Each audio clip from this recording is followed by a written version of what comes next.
Hello,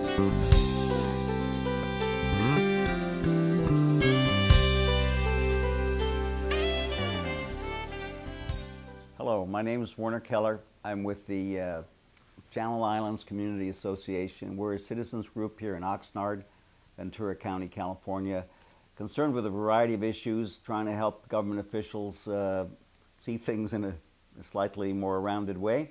And our topic today is the power plants in Oxnard that are presently on the beach. There's a lot of movement on this topic. The owner of the plants is not the original owner, but it's a sort of a downstream owner, is a company called NRG. They're a public company, and they are a merchant energy producer owning a lot of plants all across the country. Thanks to a directive from the California Water Resources Board in 2010, it will no longer be possible to cool these power plants, these conventionally fired power plants that are sitting on our shore, with seawater, which is why they're sitting on our shore. Nobody decided that a beach was a great place for a power plant back in the old days. They decided they had to put them there because that's where they had to be cooled. So new technology now allows us to have power plants that don't require seawater for cooling.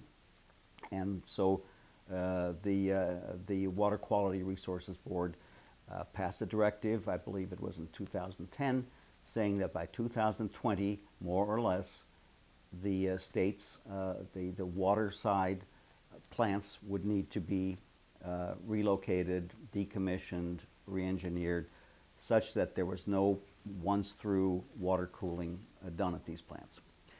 So, of course, now everybody says, great, let's get these plants off our beaches. Let's give these beaches back to the citizens, to us, to the citizens. We're also a species that enjoys a sensitive habitat like the beach. But let's zoom out and see what the background of all of this is. Do we need the power?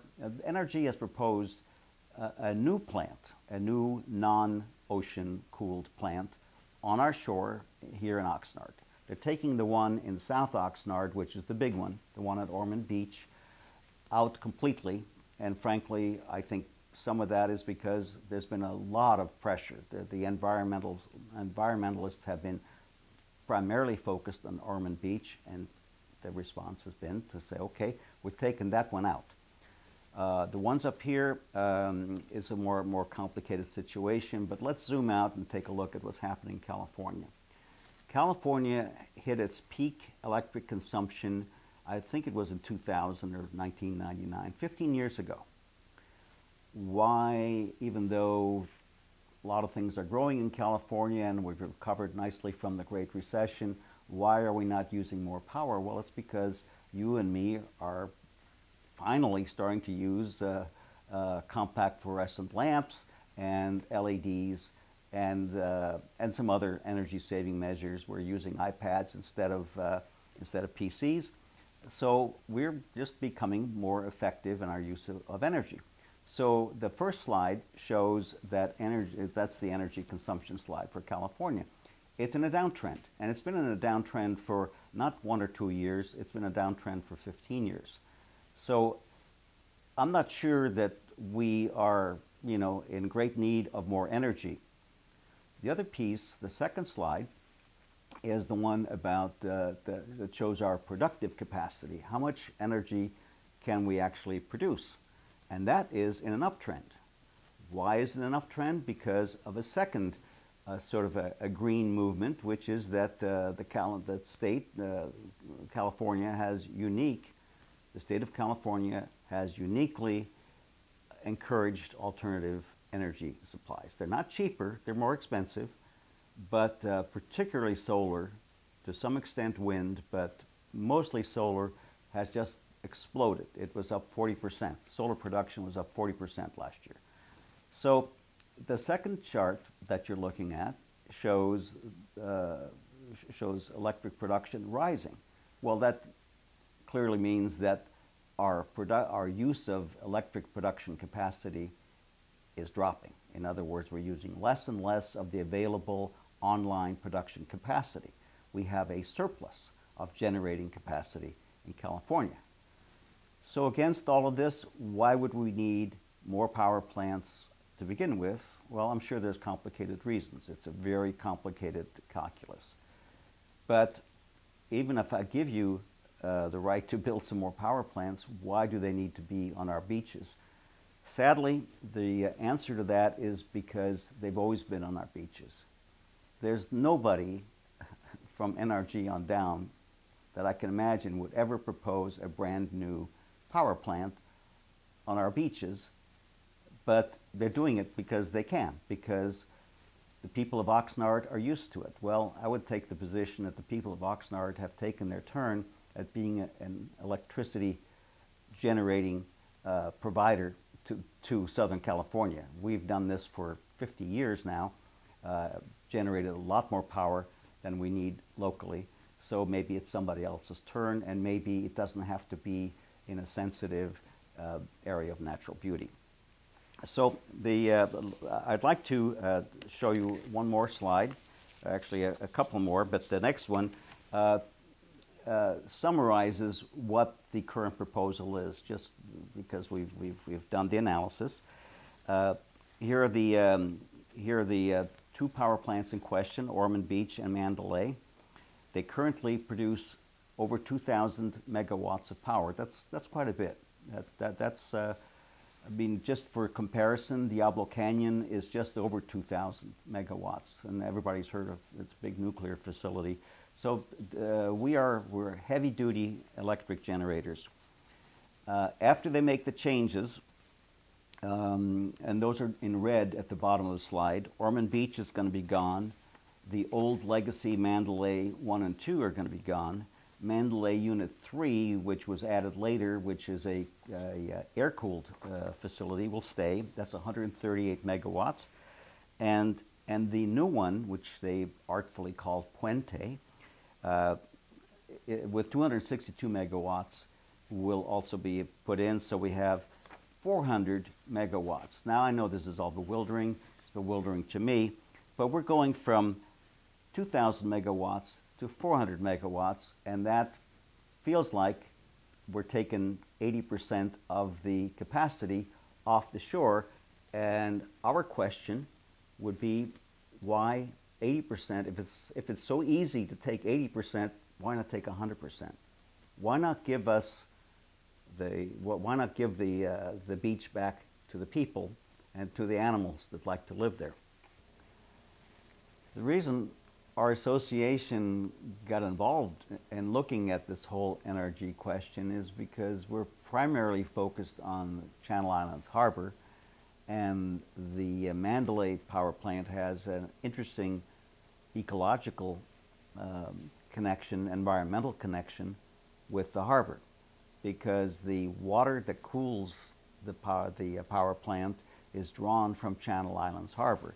It's pulled up through the harbor and then exits to the ocean when it's done cooling the condensers.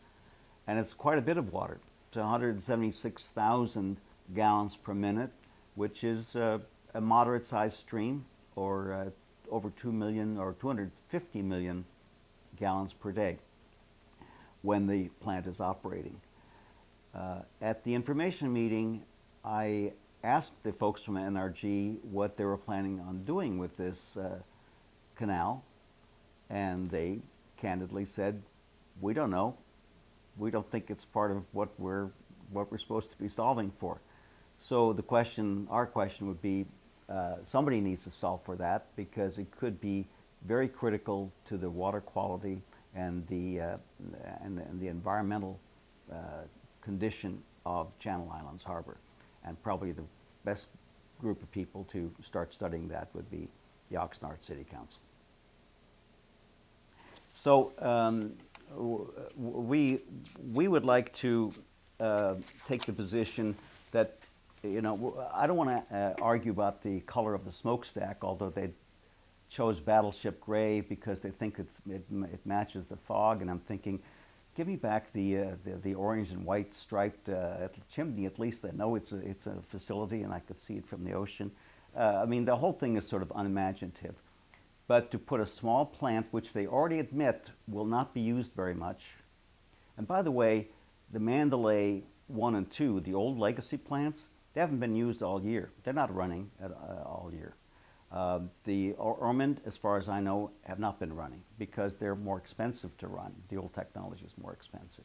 So this is really surplus, and we're not sure what the real reason is why they want to do it. They say they have infrastructure there, they own the land, it might be cheaper. But you know, folks, cheaper is a strange term when it comes to public utilities, because whatever money they spend building these plants and providing the power to you, they can recover that by charging us more for the electricity we use.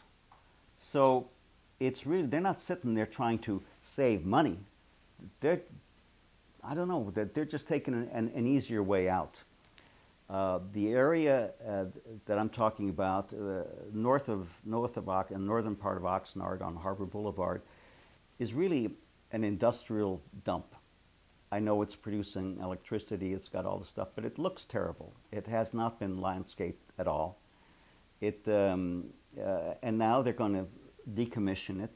They even go as far as to say, well, we're not sure there'll be money available to dismantle the old plant, which is quite an eyesore if you've ever seen it.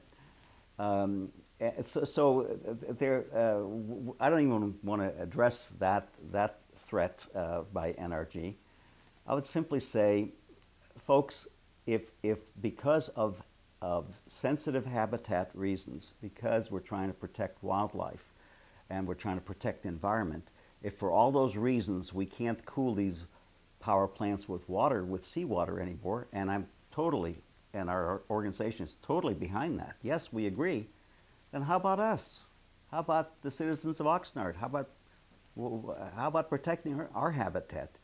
Get these plants, don't go through this little shifting of gears and put a brand new 30, 40-year plant on our shore, which then sort of squats on that whole industrial area, ties it up, when what we really should be doing is liberating it.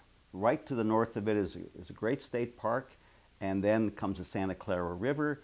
One could imagine tying this whole thing together in a beautiful way. Our proposal, we encourage everybody to think of it in this terms. No power plants on the beach at all, period. Just get it all off, bring the bulldozers in, dismantle everything and restore it to the sand dunes. If you need power generation in that area, go across Harbor Boulevard. Take it off the beach, move it inland. If you need to use those transmission towers either here or at Ormond Beach, there's plenty of room in Ormond Beach to go inland with the facility down there. Lots of ways of rearranging the deck chairs without having industrial infrastructure on the beach. Thanks for listening. I'm Werner Keller for the Channel Islands Community Association.